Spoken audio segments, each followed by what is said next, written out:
आज बात एक पुष्प की, सफेद पंखुड़ियों वाला फूल।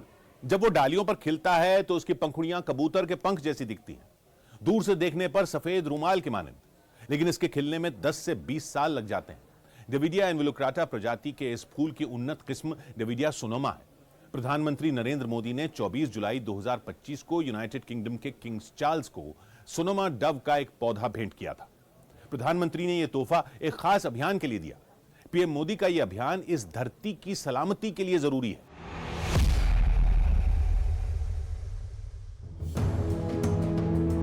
प्रधानमंत्री नरेंद्र मोदी और किंग चार्ल्स जिस पौधे के सामने खड़े होकर हाथ मिला रहे हैं, वही है सोनोमा डव।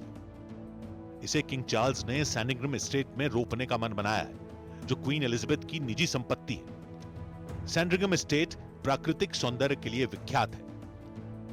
पीएम मोदी से मिले विशेष पौधे को यहां रोपने की वजह है एक पेड़ मां के नाम अभियान।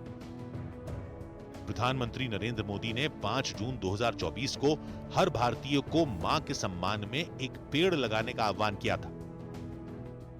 एक पेड़ मां के नाम, यह अभियान शुरू हुआ है। भारत के इस अभियान की दुनिया में भी चर्चा शुरू हो गई है। मैं अभी G7 में गया था, जब मैंने इस विषय को रखा तो उनके लिए बड़ी उत्सुकता थी, तो हर एक को अपनी मां का प्रति एक रहता है कि उसको लगता है ये बहुत क्लिक कर जाएगा, हर कोई कह रहा था।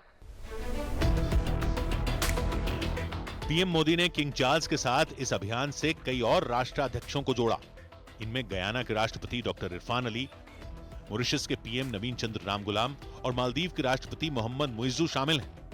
इंटरनेशनल बिरादरी में प्रकृति संरक्षण की मुहिम को नरेंद्र मोदी ने तेजी दी है। भारत में यह अभियान उत्सव बन चुका है।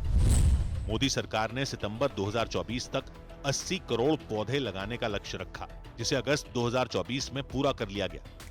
अब यह लक्ष्य 140 करोड़ पौधे लगाने का है। पीएम मोदी की पहल पर प्रकृति संरक्षण का संकल्प पूरे राष्ट्र ने लिया है। एक पेड़ मां के नाम प्रकृति को मां समझने का अभियान है। यह पृथ्वी बचाने का आंदोलन है, क्योंकि पृथ्वी संकट में है। पृथ्वी का औसत तापमान 1.2 डिग्री सेल्सियस तक बढ़ चुका है, जिससे आपदाओं की विनाश लीला दिखाई देने लगी है। महाशक्तियां और संपन्न देश भले ही यह सब अनदेखा करें, भारत नहीं कर सकता। 16-17 अप्रैल 2024, 3 मुल्क एक जैसी आफत। मूसलाधार बारिश से आई अचानक बाढ़ ने रेगिस्तान में बसे दुबई को दरिया बना दिया। ओमान में तो मानो जल प्रलय आ गया। वहीं पाकिस्तान में बाढ़ ने कई जिंदगियां ली ली।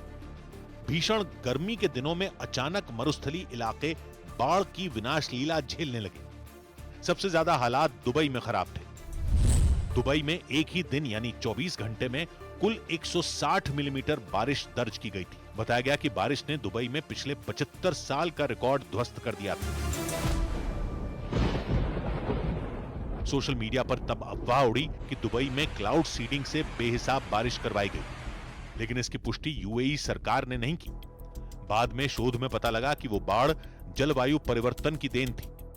साल 2003 इंसानी इतिहास का सबसे गर्म साल था।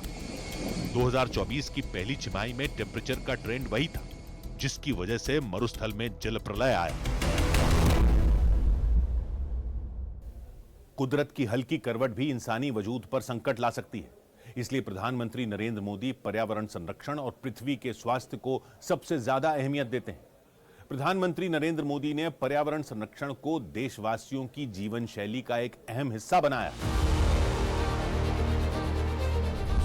भारत के मिशन लाइफ में लाइफ का मतलब है लाइफस्टाइल फॉर एनवायरनमेंट, जिसके जरिए नागरिकों को प्रो प्लैनेट जीवन शैली अपनाने के लिए प्रेरणा दी गई।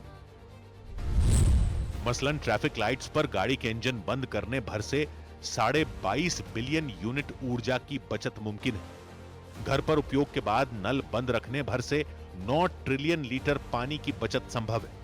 कपड़े की थैली के इस्तेमाल से 375 मिलियन टन प्लास्टिक कचरा घटाया जा सकता है। इलेक्ट्रॉनिक कचरा रिसाइकल करने से 7.5 लाख टन ई वेस्ट नष्ट होने से बचता है।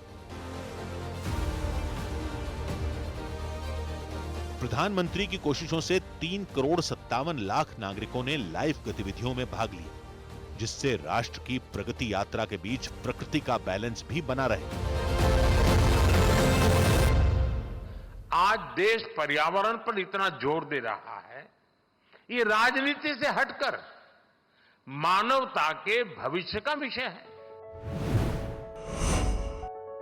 पीएम मोदी पर न्यूज 18 की खास सीरीज जारी है। कल रात 10:25 पर देखना ना भूलें।